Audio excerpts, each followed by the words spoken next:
All right, we're reconvening our morning testimony with Shelby Perry from the Northeast Wilderness Trust. Thank you. Yeah, so as Chairwoman Sheldon just said, I'm Shelby Perry. I'm Wildlands Ecology Director at Northeast Wilderness Trust. I want to start by saying my natural habitat is in the forest. And so it's the best we can do. Yeah, I know, I'm almost there. But I'm not always great with technology. So my PowerPoint has failed me today. I cannot look at my notes.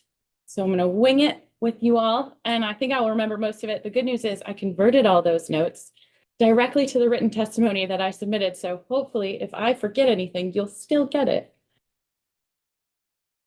So I'm going to talk today with, I'm going to start with an introduction to Northeast Wilderness Trust, also known as NWT, and just a little bit about our organization for those of you who aren't familiar. And then I'll talk a little bit about wildlands and old forests and those two terms that we've thrown around a lot today. And then I'm going to talk a bit about ecological representation in wildlands and some work that I've been doing with some partners around that, and a bit about the role of private lands, which I think is where Northeast Wilderness Trust fits in a big way. So we've gotten a lot of the sort of history of our forest here already today from Liz and Allie earlier this morning. But I think looking a little bit further back is a helpful starting point to think about wilderness in the region. So about 12,000 years ago, until about 12,000 years ago, most of Vermont, or all of Vermont, was under about a mile of ice. And when the glaciers receded, a bunch of human cultures moved in. There's a map that's sort of a snapshot in time. But at that time, the region was a tapestry of diverse human and natural communities and was between 90 and 93% forested. And you've heard various estimates. Most of that forest was in old forest condition. And then in sort of an ecological split second, we've talked about this history. The previous speakers talked about it a little. I'll only bring it up here to say from that sort of ecological devastation, this is a log drive on the White River. And from that was really born the modern wilderness movement. Howard Zahniser was principal author of the Wilderness Act. He's photographed here at his family cabin in the Adirondacks, a place that knows and has learned from experience the value of forever wild conservation, and has a great deal more old forests today than many other parts of the region. And I'm going to overlay that with a quote from Daryl Burtnett, who's a former executive director of Northeast Wilderness Trust. And he said this in response to another land trust professional on a listserv of land trust professionals saying, there's no wilderness left in the Northeast. I don't know what you're doing up there. Like down where we are, there's no wilderness left. And Daryl said, wilderness is not a special kind of place, but rather a special commitment that we can make to any place. And that is really sort of foundational to how we think about wilderness. It's really about us making a choice to let the land be wild. It's not about taking special, pristine, perfect places and setting them aside. So I included our mission statement, protecting forever wild landscapes for nature and people here, and also our vision statement. We envision a landscape of connected, resilient wildlands shared by a human culture that recognizes the benefits of wild places. And I'm talking about wildlands here a lot, and I want to sort of acknowledge the connection and the difference between that and old forests, because that is a big part of what I'm here to talk about today. So the next thing on my agenda here is talking about those wildlands and how they overlap and don't with old forests. And Liz showed these maps earlier, but I just want to reiterate, 81% of New England is forest. And about 3.3% is wildlands. And in Vermont, that number is a little closer to, that's like 3.7, I think, Vermont specifically. But it's a pretty tiny number. And wildlands are not necessarily old forests, but we talk about them a lot as potential future old forests, places where we're allowing that continuity of process to play out. And that takes a long time, a lot longer than a typical human lifespan. So it can be hard in a moment in time to look at a wildland and think about it as a future old forest. But between these two terms, there's some overlap, meaning some wildlands contain areas of old forest that are protected from harvest. And some old forests are protected as wildlands. But not all wildlands are old forests, and not all old forests are protected from harvest. And in my work around the state and around the region, I encounter these sometimes where I come across a piece of a forest or a piece of property that sort of fell through the cracks of harvesting or was intentionally left off, but is otherwise unprotected. It was just through one family's either commitment or benign neglect sometimes that these structures have persisted on the landscape. And so finding those and protecting them as wildlands is really important to make sure they persist, in large part because the conditions, as this morning's speakers talked about, the conditions that create old forest, they take a really long time, longer than a human lifespan, longer than a typical manager. You know, a forest might go through several different managers in the period of time it takes to get to old forest characteristics. And if just one of them isn't committed to that outcome, that clock is reset. And so we talk about wildlands really as a sort of necessary piece to ensure these characteristics will last on the landscape, because it can be, the structures can be lost very quickly. And I wanted to just put this in a little bit of scale for Vermont. This is not to scale. This I just sort of eyeballed, but about 3.7% of Vermont is protected as wildlands, and less than 0.5% of Vermont has all the characteristics of old forests. So this is kind of why those wildlands are important. Those are the places where these processes will play out, and hopefully in a couple human lifespans and maybe one tree lifespan, we'll have at least 3.7% of Vermont will be old forest. Old forests have a lot of benefits. A lot of people have covered those earlier today, so I'm not gonna kind of carry on about that, but I added this graphic, which came from our publication. It was a WildWorks publication that Northeast Wilderness Trust puts out on biodiversity and wildlands, and I brought that. I have it here, so I also included a link to it digitally, but if anybody prefers a paper copy, I have copies and can pass those around. And it really talks about all of the biodiversity benefits of old forests. One of those being these diversities of moss, lichen, and herbaceous plants. This kind of comes back to that moist environment that we're talking about can be more common in climate change more broadly, but in a landscape that is in an old forest condition, all of those big dead logs on the ground are like sponges and they hold moisture. And those moist environments, and this is specific to northeastern forests, provides really important habitat for a lot of little things that we don't think about a lot, like moss and lichen and slime molds and fungi. And those microhabitats are really important drivers of biodiversity. You know, the big and charismatic species that we think about, animals and even to a certain extent plants, they make up kind of a tiny percentage of all the biodiversity that's in a forest. And a lot of it is kind of yet unknown. It's these little tiny things. And that's where I think wildlands are really important, is like maintaining these little tiny things like fungi and slime molds and even some plants and lichens and mosses that are missing from some of those younger forest environments, and we might not even notice until they're all gone. So I included this graphic, but I also included it as a little bit of a segue into this next piece where I talk about ecological representation. And so we talked about the sort of general benefits of old forests, but forests aren't the same everywhere you go. You go to different parts of the state, you see different forest types.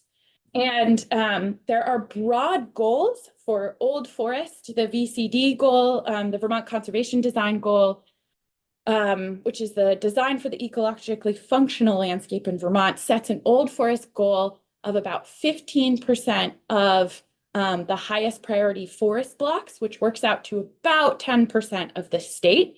The Wildlands in New England report, which Liz talked about a little bit this morning, sets a goal for the region of 10% and sets a recommendation to evaluate the elevation of that goal to 20% based on the outsized value of these community types.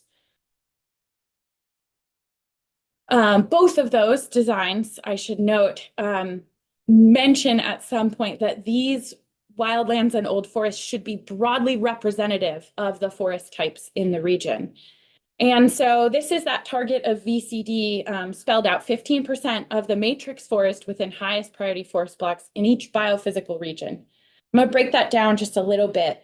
Matrix forest communities are the sort of large patch forming. That's like the northern hardwood forest or the spruce fir forest. Those are the big familiar ones. We have small patch communities, natural communities that are things like red spruce cinnamon fern swamp and fens. Those happen in little pieces on the landscape. Those are captured in a different part of Vermont conservation design. In the old forest goal, they're really talking about these like sort of broad standard matrix forest communities. The highest priority forest blocks are all the forest blocks that sort of rose to the top in the design. The design was done by forest blocks. These are road bounded blocks. So they're contiguous chunks of forest, and all of those highest priority blocks rose to the top for some reason, for connectivity, for interior forest conditions, and all the other things that Vermont conservation design looks at. And then for Vermont conservation design, they divided Vermont into 9 biophysical regions. Those are outlined in the dark black lines on this. The green on this map are the highest priority forest blocks, and the blue on this map are the wildlands. That's the data from the wildlands report. So this breaks that down a little bit more, this table, and it might be a little hard to read those labels, but the 9 biophysical regions are labeled on the left, starting at the Vermont Valley and going down to the Champlain Hills at the bottom. The bars represent that 10% goal and their acreage amounts. So that's why they're different. They represent 10% of different sized biophysical regions. And then you can think of those colored in portions as progress bars. So the light green is Wildland Week in the Wildlands report. These are wildlands that are designated through like a management designation or some sort of non-legal commitment to wildlands. Wildland Strong is a more legally binding, that's like a conservation easement or something that has that sort of permanent protection on it. So I'm going to zoom into 2 of these just to use as examples. The Champlain Hills is that bottom one. You can see we have not gotten very far on that 10% old forest goal in this biophysical region. And so the target for this, the old forest target, is about 13,000 acres of those matrix forest community types. The acres of wildlands currently protected is about 184, which is 1.4% of the target, and it's like 0.014% of the region, because that region, that target, right, is only 10% of the whole region. So this is a place where almost any new wildlands protection is likely to bring new valuable ecological representation to the table, both for the biophysical, at the biophysical regional scale and also at the forest scale. So again, the biophysical regions are they're divisions of Vermont that have similar ecology throughout, and they're similar to EPA ecoregions, which I'll talk about a little bit later. But even within each biophysical region, I'm sure each of you can look at the place that you live and represent and see, you know, those are pretty big regions, and within them, there's lots of different types of forest. So when we're looking at the ecological representation, we want 10% of each of those biophysical regions to capture sort of the broad, sort of high level diversity of the state. But we will also want that 10% to be representative of the forest communities, of the different forest communities that exist in each of those biophysical regions. And so in the Champlain Hills, this is just sort of breaking down those numbers a little bit more. 206,653 acres are unprotected at all. 28,000, almost 29,000 are protected, but not as wildlands. And then 185 protected as wildlands. And that includes things like the Lake Carmi Bog natural area and this private lands easement, which is a Northeast Wilderness Trust easement on a private property. So that's sort of one end of the spectrum here. And now let's look at the other, the Southern Green Mountains. You can see is got quite a bit of strongly protected wildlands. And you probably all have guessed by now that that is the Green Mountain National Forest, which has some great big federally protected wilderness areas contributing to that. And that's why they're wildland strong. They're federally designated wilderness. That's a pretty hard designation to undo. And then there are some also weaker wildlands in there as well. So looking a little bit closer at that, their target of 10% of the ecoregion is about 91,000 acres. The acres of wildlands is about 87,780. That's 96% of that 10% target. And I just want to note, I noticed this morning that I had a typo in my notes. I said nearly 89,000 acres of wildlands. It is nearly 88,000 acres of wildlands in this region, but the correct number is on the slide. So when we're looking at those areas that are getting really close to that 10%, that's when it's a really important thing to sort of look at what we've captured in those wildlands. And so some work was done in 2013, 2014, I think, mapping habitat types across the entire region by Ferree and Anderson. And these matrix forming forest types come from that. There's about 6 different types that occur in the Southern Green Mountains. And this is, this bar graph breaks down those, how often those occur in the overall matrix forest of the biophysical region versus what percent of those are in wildlands. And so if our wildlands in the Southern Green Mountains were perfectly representative of the forest types, all the green bars and the blue bars would be the same height. You can see like where the first arrow is pointing, arrow 1 says that the amount of that community that is in the matrix forest, meaning the percent of that biophysical region that is Laurentian, Acadian, pine, hemlock, hardwood forest, is higher than the amount of that forest type that is protected as wildlands. And likewise, in the case that I'm pointing to with arrow 2, it's the opposite, right? The Acadian Appalachian, these are all a mouthful, so apologize. Acadian Appalachian montane spruce fir hardwood forest is a much smaller amount of the overall biophysical region than it is what's protected in wildlands. This is not a bad thing. That's a high elevation community. These montane communities are really often well protected in wildlands.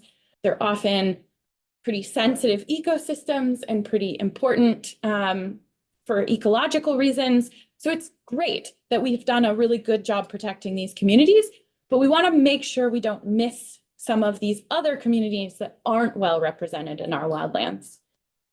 So here's just some sort of overhead shots of these different community types. These are not specific to the Southern Green Mountains. I just picked spruce fir forest and hemlock northern hardwood forest to show these off. But that montane spruce fir forest is 1% of the forests in the region and 10% of the forests in wildlands. That hemlock northern hardwood forest is 8% of the forests in the region and 2% of the forests in the wildlands. So that's the flip side there. And so sort of zooming in closer, here's that Ferree and Anderson data, 2013. And this is the habitat type cover. This is available online. Anyone can download it and play with it in GIS if you want to. Here's the map of Vermont. The dark lines are the biophysical regions. The arrows are pointing into that Southern Green Mountains biophysical region. The first, these 2 types that I'm showing here are 2 of the types that are more common in the biophysical region than they are in the wildlands. And so the pine hemlock hardwood forest, that's the blue, green kind of aqua color. The hemlock northern hardwood forest is that sort of brownish pinky color tan. And I'm gonna just add, so these red circles are sort of roughly outlining where those communities occur.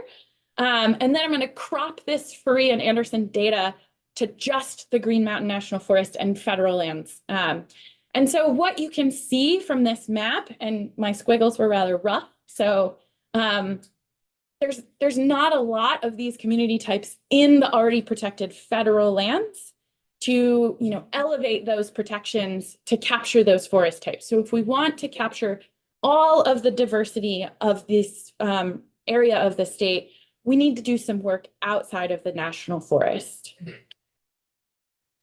And that brings me back to Northeast Wilderness Trust and the role of private lands.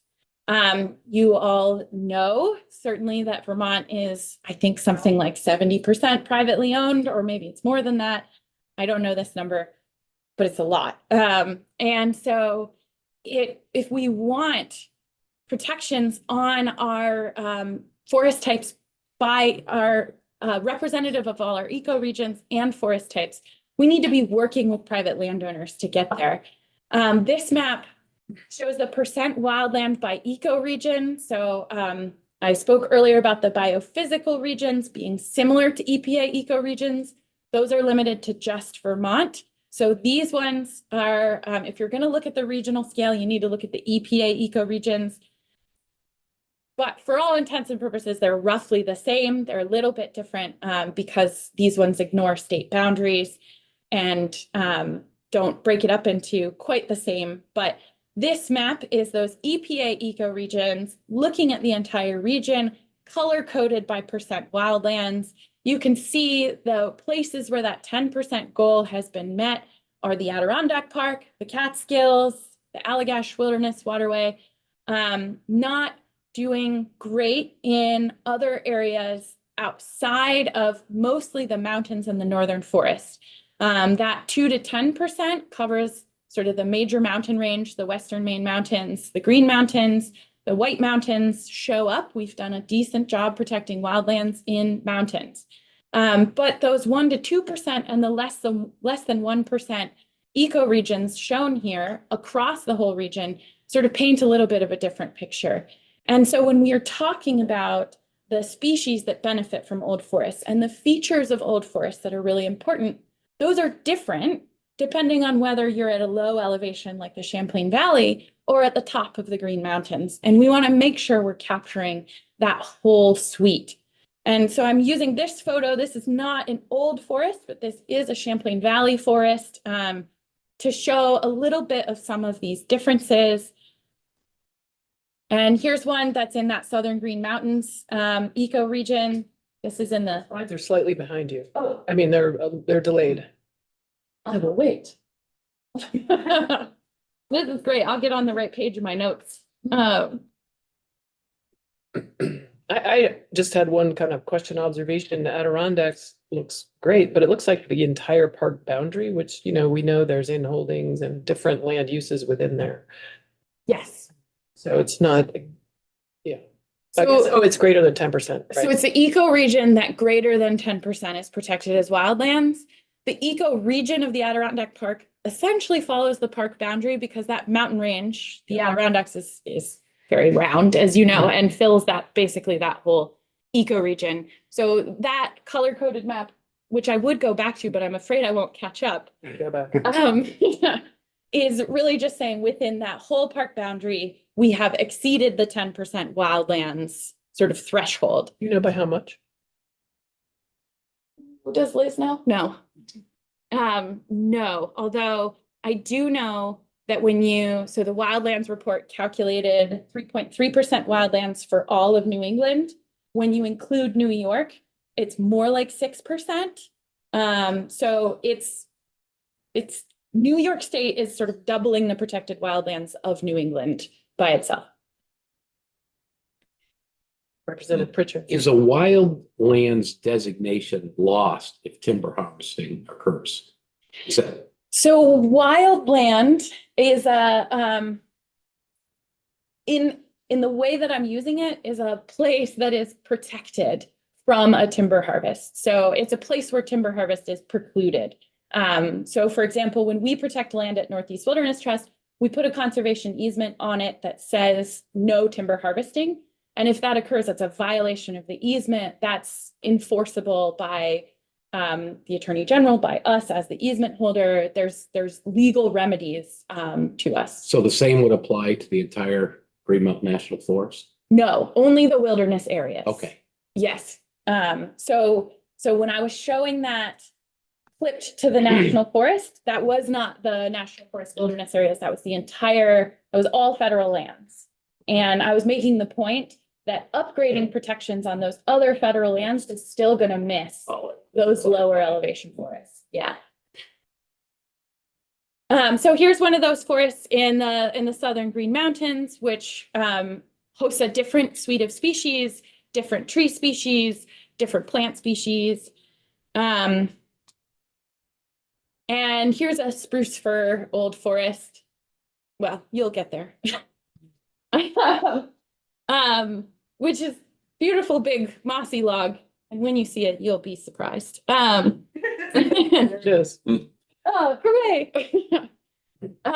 So this is one of those spruce fir forests, and there's a really different suite of species here from those other two. And so these photos really just illustrate the variety that can occur even within one biophysical region, but certainly across biophysical regions. And I think if we want to maintain all of the biodiversity values of old forests, it's really important that we make sure we're doing that in a way that represents all of the broad diversity of ecology across the state. And I also just wanted to highlight just that this isn't possible for Northeast Wilderness Trust to do by themselves. And we're a member of a lot of different collaboratives. We're part of the Forest Partnership, a coalition of organizations focused on development of policy and funding opportunities for conserving forest land and increasing public awareness around forest fragmentation. We're also part of the Forest Roundtable, the Vermont Biodiversity Alliance, Wildlands, Woodlands, Farmlands, and Communities, the Maine Mountain Collaborative, and the Staying Connected Initiative. I'm highlighting those handful, but there's many more. And I'm saying that just because partnerships like these help Vermont and the whole broader region take this long-term and coordinated view on the maintenance and protection of our forests and keep both public and private lands organizations aligned and updated on progress towards these common goals. And I think that's really important. I think we can accomplish more together than separately. A lot of really dedicated people in Vermont, and I'm sure you've heard from many of them in the past 2 weeks, are working across the state and even in the broader region to take a balanced look at our forests and how we want to sustain them into the future. And so Northeast Wilderness Trust exists to protect wildlands. We see those as an important complement to all the other uses and ways of interacting with the landscape. But we think of ourselves as a really critical piece in that we're really taking a lens of sort of a non-human lens when we look at the landscape. We're trying to protect land for all the other denizens of the forest that don't have representatives in this room. And management for anything, for any purpose, is management against some other things, just by the nature of what it is. No management included, right? Like if you're doing just passive management, there are some species that are harmed by that.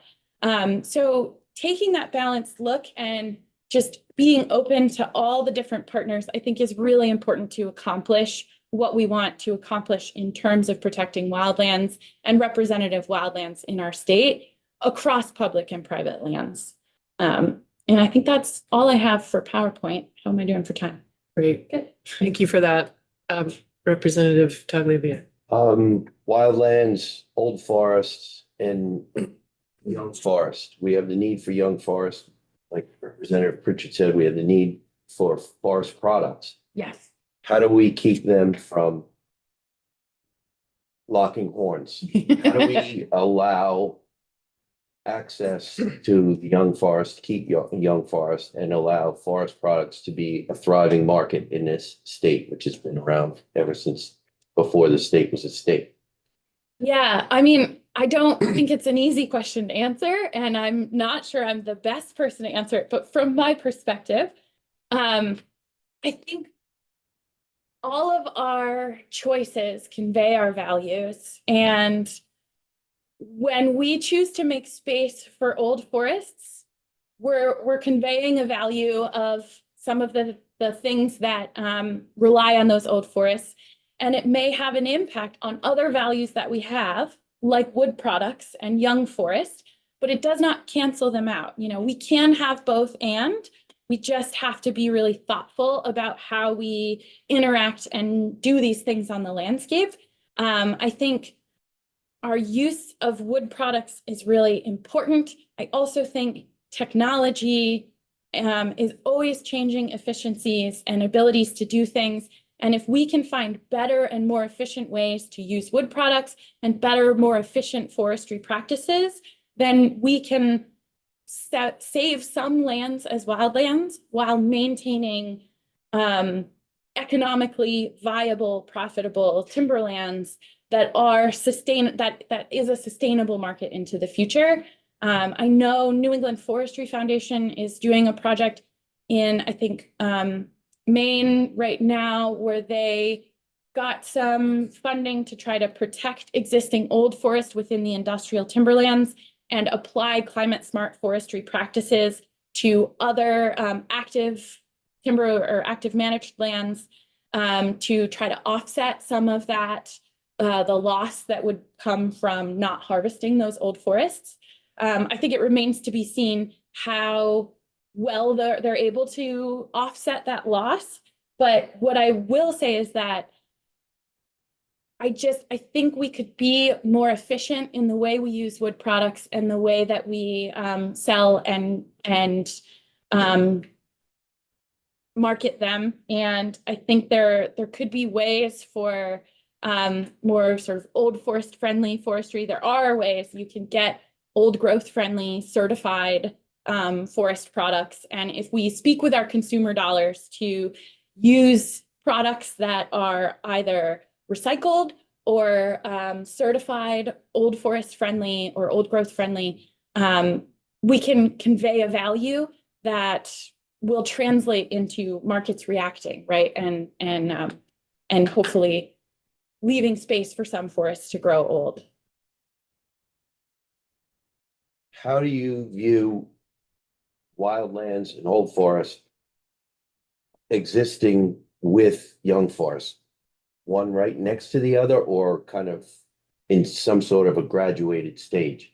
Well, it depends on how the young forest is made. Man-made young forests often are sort of rather stark lines. We cut an area, we don't cut another area. It's very clear.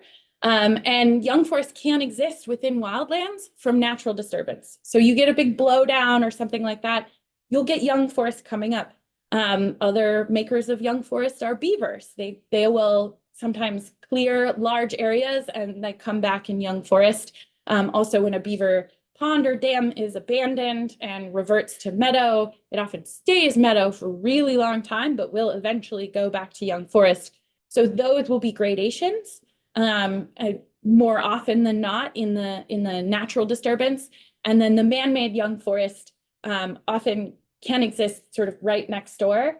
When I'm thinking about placing wildlands, sometimes we work with the Forest Society of Maine. Sometimes we work across all of the Northeast, not just Vermont.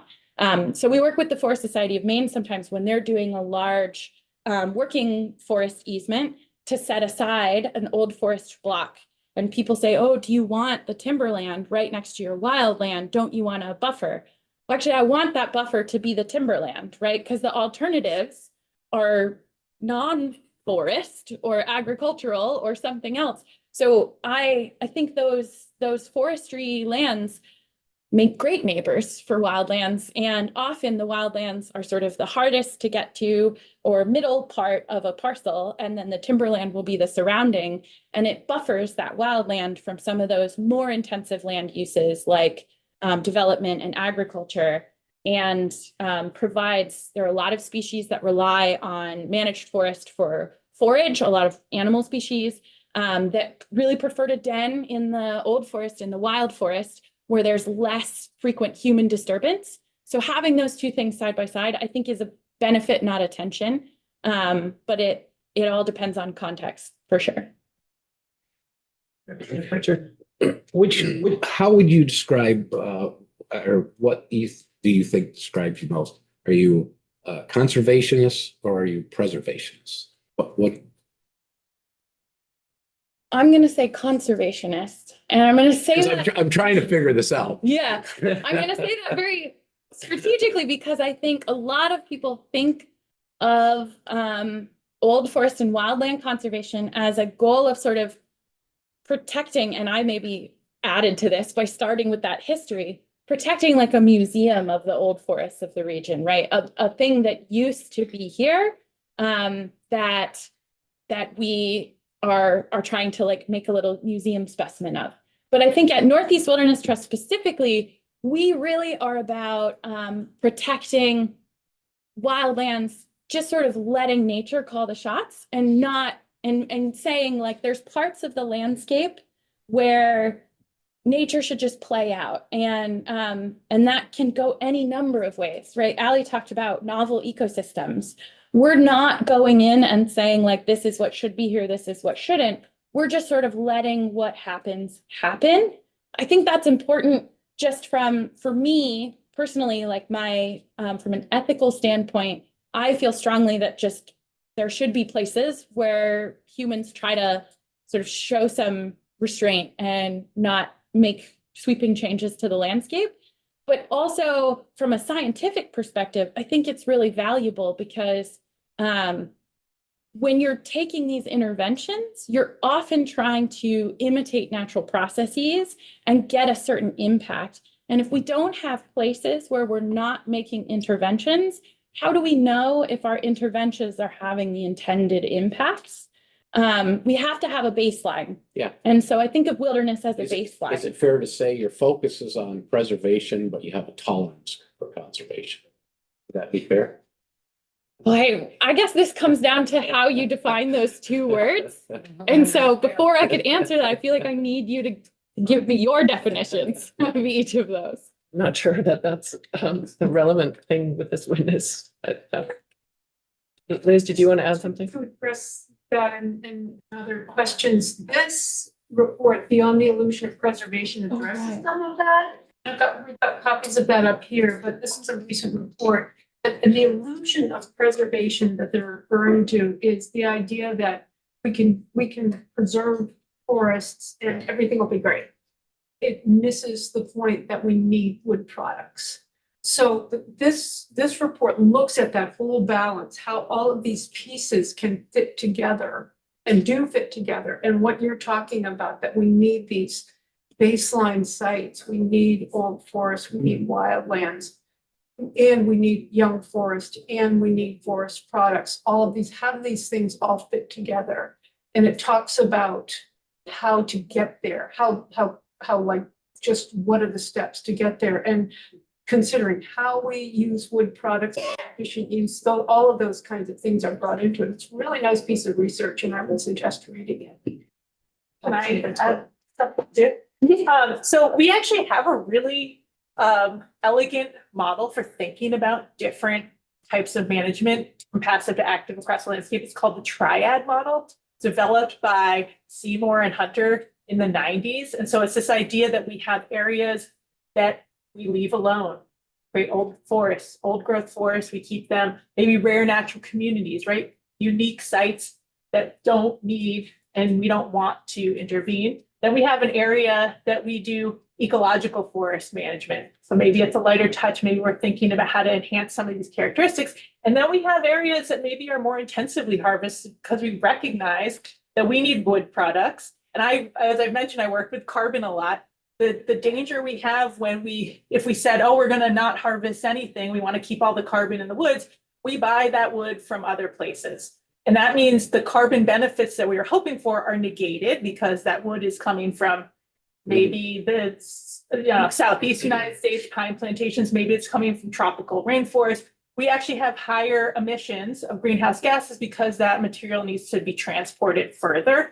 Or we use non-wood products. And right now, wood is the most carbon-friendly, low greenhouse gas emissions material we have. It's beautiful. You can recycle it. You can burn it after you used it. Most other products we have are fossil fuel-based, steel-based, concrete-based. They have really big greenhouse gas footprints. So, we have to think carefully about our decisions and our needs here and what the implications of that, not to mention there's like other environmental and human rights considerations if we outsource, right, our resource needs elsewhere. There have been some analyses that show, we do have we can harvest very efficiently here.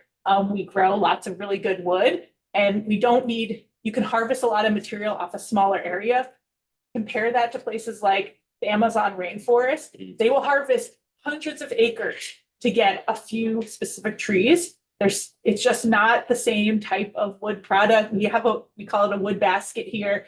And so we need to be thoughtful about, this is an amazing natural resource we have. How can we sustainably harvest it, also protect areas that need protecting? I think we can really do it. It's just about being thoughtful about where we do it and how, we get landowners on board to do it as well. Representative Austin. Yep. I just want to say, I think that photograph looks like a fox in a wolf costume. I totally agree. That is so well said, because I sort of, yeah. Same things. So I'm not very optimistic of us getting climate change under control where we need to be sustainable. And I'm wondering what the outlook is of 200, 300 years for Vermont. That's a big question. I have to worry about it. I have grandchildren. I mean, I think Worried about them. I think it's really a wild card. I think Is that the pun intended? no, but It's a go. Play our wild card. yeah, I mean, I think there are a lot of choices we're making today that are going to impact what that 200-300 year future looks like. And we really, I mean, for generations, people have been standing at a moment where they could do a thing and they haven't done it yet. But, we've made incremental progress. It's not all bad news. On the climate change front, things are in some sectors getting better. And I think, I don't think anyone can tell you where we're going to be in 200 or 300 years, because I think it's going to depend totally on choices that people make today. And that's going to have any number of different outcomes. Representative Tagliavia. My question came out when you were talking about the beyond the illusion of preservation, but I guess it could go on anybody.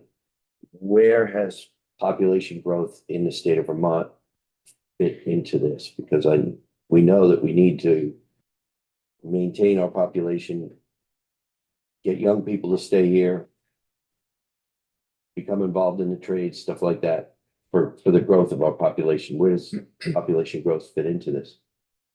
Sounded like you maybe had a thought.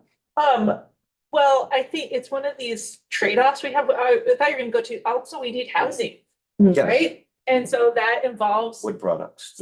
also some land, that being thoughtful about what land are we feel better about converting to housing versus other land, right? You may be strategic about that. Right now, we're seeing that it's happening. We're having house building happening. We're getting a lot of the ex-urban house building, right, that are out, and it's fragmenting our forests, frankly, and we're losing forest cover. When we break up our forests into smaller and smaller blocks, it loses a lot of the functioning that it once had. Species have a harder time moving. So, and we do have an opportunity with housing using wood products, right? That's awesome that we can do that.